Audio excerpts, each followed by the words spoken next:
Hey everyone, Chris here, and welcome to my channel, and welcome to this reading vlog.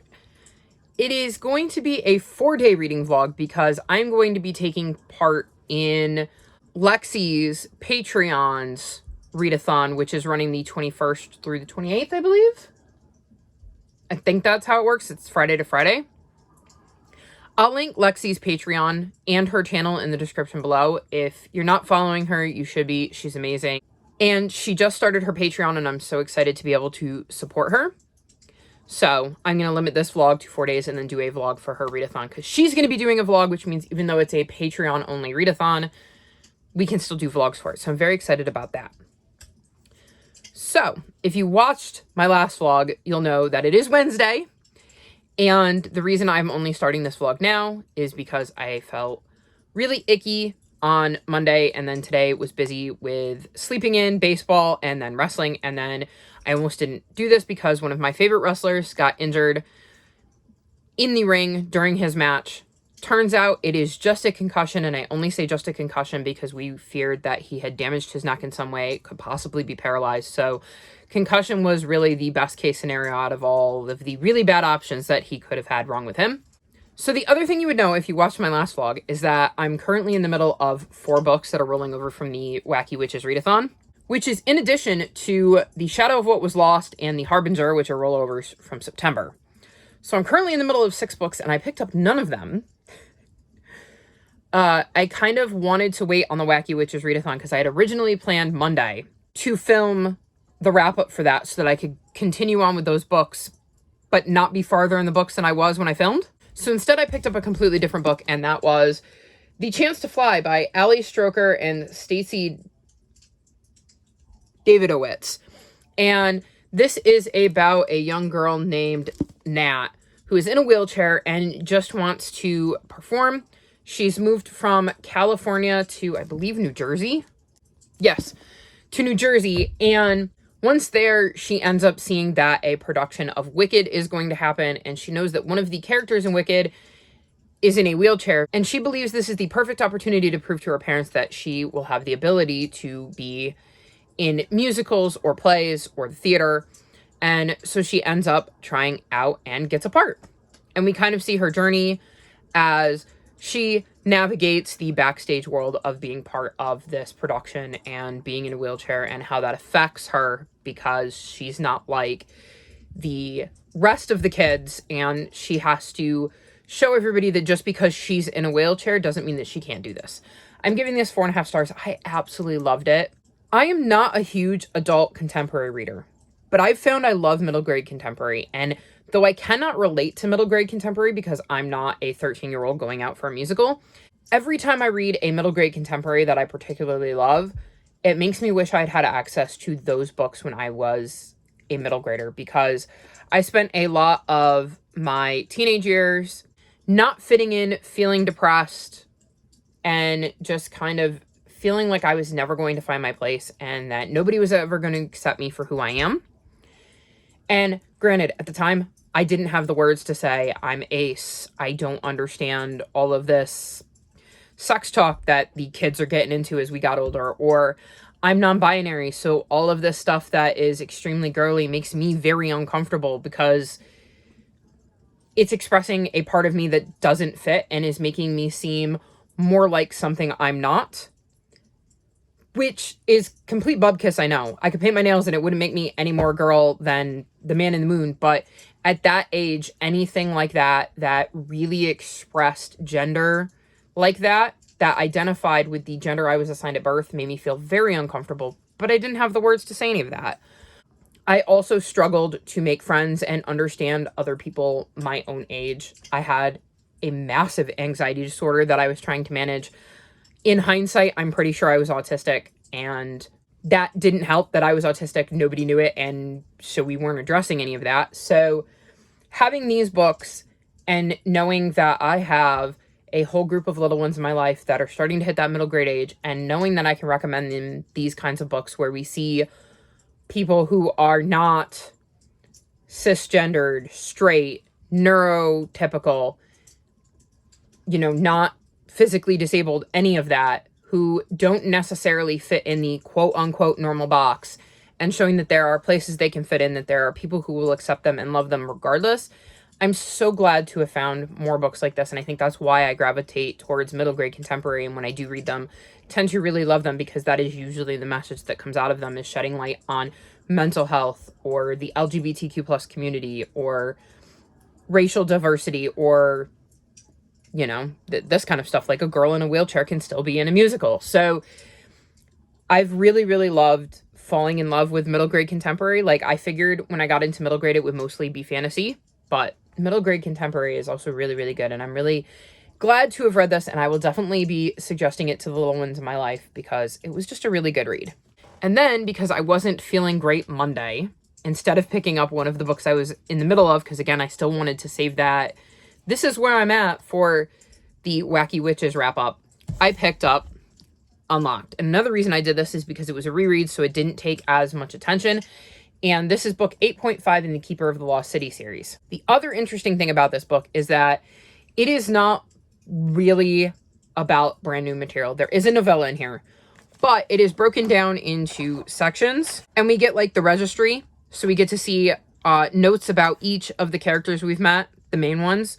We get to learn more about the worlds of the lost cities. We get to see portraits. We get to hear different things about life in the lost cities, and just other things like that, that are kind of a recap of the series with tiny little bits of things that maybe we didn't know added in. So it's such an easy read to kind of start this, and you're kind of getting a recap, so I don't need to pay quite as much attention. So that's why I chose to pick this up. I'm really, really enjoying this. I cannot wait for Stellar Loon next month.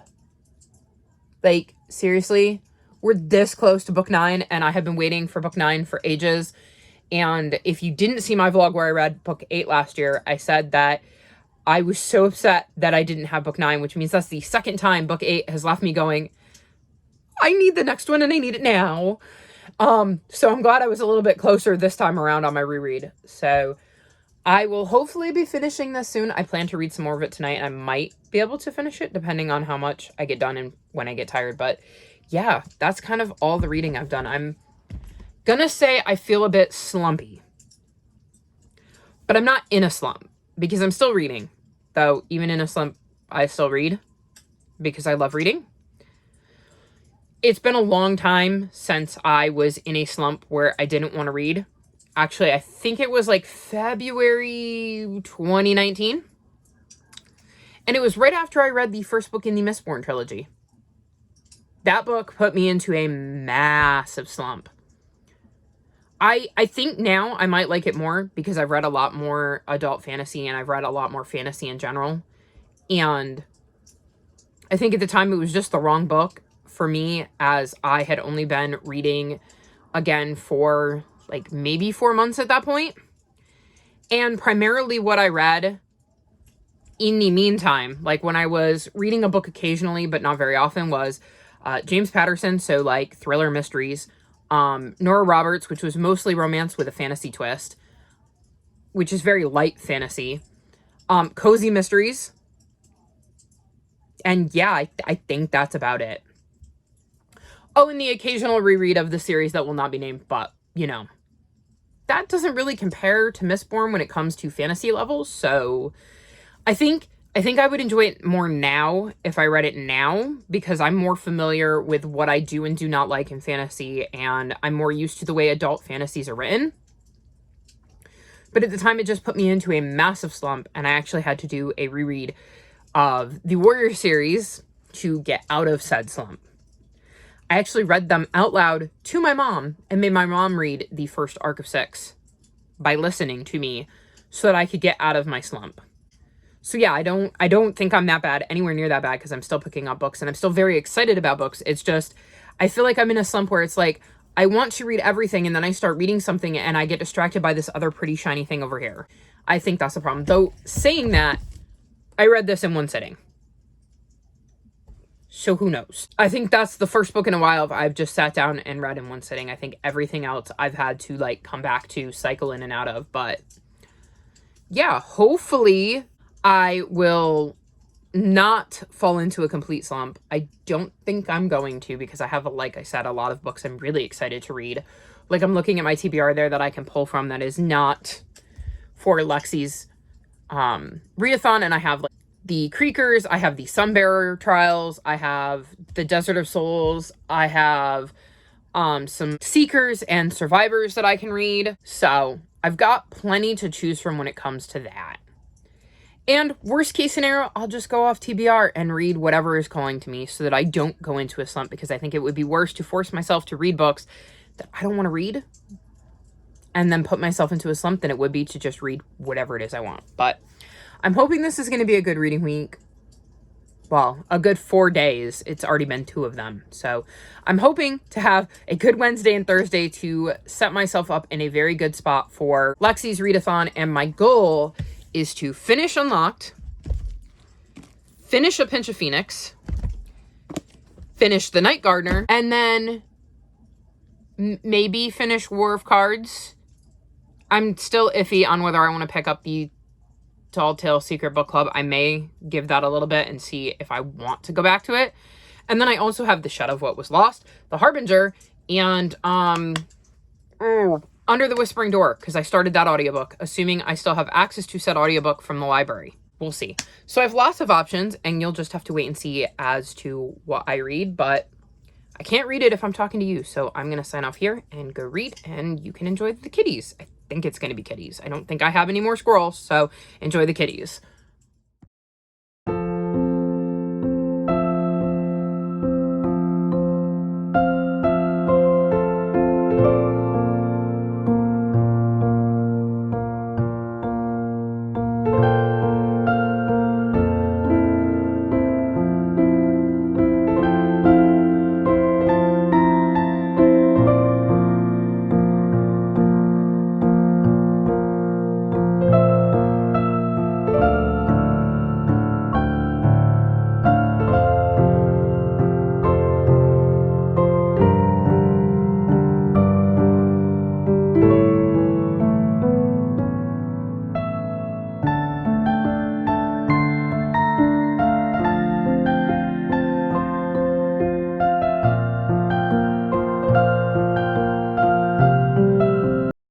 So it is technically Sunday, which means I really need to wrap this up.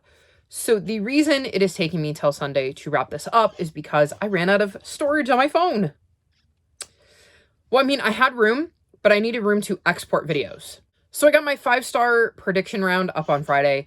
Vlog 47 is currently on my channel, and I'm just waiting for it to run through all the checks as I've added in the music for the cute kitty footage, and it allowed me to take those clips off of my phone and free up some room so that I can film this one. So, first I finished Unlocked. This was a reread. It's book 8.5 in the Keeper of the Lost City series, another 5 stars. You guys, we're so close to Stellar Loon, like this close, and I cannot wait, and I'm going to have to be strategic about it because I have a lot of stuff planned for the month of November that I have to figure out how to best insert Stellar Loon into my reading plans, which means I may not be able to pick it up immediately once I get it, which makes me sad. But I also know that once I read it, I know I'm going to want book 10. And if I just got book 9, I'm going to have to wait a while for book 10. And I believe there's only 10 books in the series, so we're this close to wrapping the series up too. So like, you guys, you have no idea. I'm so excited. This is a interesting book that has a lot of like backstory on all of the characters, kind of a refresher on everything that's happened in the series so far, plus a novella that for the first time gives us a POV that is not Sophie's, which is fascinating. It has illustrations in it. Let me see if I can find a good one. I'm trying to find one that doesn't spoil anything. Well, that's easier said than done. Oh, I guess I could use this one. Okay. So here are the counselors. Like, we get full color illustrations, some of which do spoil things, so I don't want to show them. But like, those are the counselors. You meet them pretty early on. So I feel like that's probably one of the least spoilerly picks I could show, but I loved the refresher. I loved all the little instances of bits of information that, because I've read the series so close together now, I realized I didn't know when I read this the first time. There's not many of them, but there are a few instances of bits of information that I did not know going into this book that Shannon Messenger managed to sneak in there, which I thought was absolutely fascinating. I seriously cannot wait for Stellar Loon. I'm so glad I've done a reread, and next month is going to be a lot of fun. Then I read The Night Gardener, and because this is a fall cover, I won't be talking about it, but I did want to let you know that I read it. And if you're looking for a book with spooky vibes, I will tell you, this one definitely has it. It was not a book I read at night. That's all I'm going to tell you about it. If you want to know my thoughts and my rating, you'll have to check out my fall covers video, and in that, you will find out whether it's in the fall. But it did have the spooky vibes I was going for, so thumbs up for that. Then, I believe with 21 minutes to spare, I finished my reread of Under the Whispering Door because I had the audiobook out from the library, so I made that a priority, I want to say Thursday night. And 5 stars again. Absolutely love that book. Teared up again. It is a book that follows a man named Wallace, I think, who ends up dying and gets brought by a reaper to a tea shop where Hugo is, and Hugo is a ferryman that is going to help Wallace cross into the afterlife. And this book deals with a lot of grief and death, obviously, because we're talking about a ferryman. So it is a book that can be a very hard read at times. So if you're not in the right headspace, I wouldn't recommend reading it, but I absolutely love this book. I've really enjoyed both this and The House in the Cerulean Sea by TJ Klune, and I really love his writing. I don't know that I would like some of his earlier stuff because I've got the feeling from some of the stuff I've heard that it's a little more risque than I like in my reading, but these 2 books work perfectly for me when it comes to what I like in my reading, and I am so glad I got to listen to the audiobook because it's such a good audiobook and such a different way to consume a past favorite. I will say I listened to this on audiobook too. Again, a fantastic way to consume a favorite novel and get a kind of different view on all of the different nuances of the characters. And yeah, it was just a really enjoyable reread. And then the last update I have for this vlog is that I started the Sun Bear Trials. I got to page 114, and I have now set this down because my next reading vlog is going to be focusing on Lexie's Patreon's readathons. So I'm hoping to get back to this sooner rather than later because I was really enjoying what I had read, but I'm going to be reading my readathon books first. But I see no reason why I won't finish this before the end of the month because I was really enjoying it. We're following a boy named... I was going to say Sol, but that's the god. Teo. We're following a boy named Teo who is a jade, and there is this competition, the Sun Bearer Trials, where the golds usually compete to see who is going to be the Sun Bearer for that year. Jades rarely get to participate, but this year Teo is going to be one of the Jades, and one of his friends also seems to be in the competition. And the interesting fact is that the person who comes in last place out of the people who are randomly chosen gets sacrificed to keep Sol going or something like that. Yeah, they'll be sacrificed to Sol, their body melted down to refuel the Sunstones, protecting the world for another 10 years. So he ends up in this competition and just wants to get himself and his friend through it. So I'm really enjoying my read of this and hope to get back to it sooner rather than later. So yeah, that's kind of it for this weekday vlog, 4-day vlog, however you want to look at it. Like I said, I'm going to be participating in Lexie's autumn-themed Patreon readathon, and I'm very excited for that. I am hoping that it doesn't take me too long to get through those books because not a lot of them were on my TBR, and I still have quite a few to get to from my TBR, so we'll see.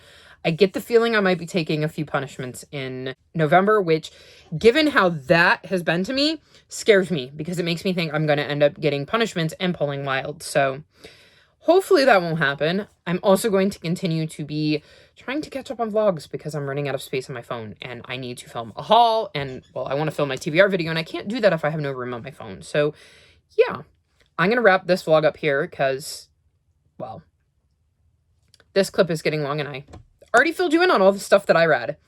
So yeah, that's it for me. All of my social media, including my Discord, is linked in the description below if you'd like to come chat with me. If you've made it this far in the video, leave me sun emojis. Like this video and subscribe to my channel, and I'll talk to you next time. Bye!